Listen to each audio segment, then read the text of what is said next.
කාලයක් අපි වනජීවී සේවයේ අපි දිනව වනජීවී ආරක්ෂා කරන්න ඒ පරිසර ආරක්ෂා කරන්න අපගේ අපි කරන අවදාන රාජකාරී සිදු කරනවා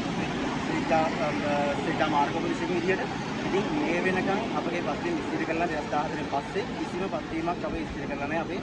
280කට ආසන්න පිරිසක් මේ වෙනකොට සේවය කරනවා රුපියල් 700ක පඩියකට වැඩ කළා අපි ඊට පස්සේ අපි ඒක ඉල්ලීම් කරලා රුපියල් 1000ක පඩියකට වැඩි කරගත්තා මේ වෙනකොට කුමක්ක වර්මණක් සඳහා රුපියල් 1000කට පඩිය වැඩි කරලා තියෙනවා නමුත් මේ අපි රුපියල් 1000 පඩිය වැඩි කිරීමෙන් අපිට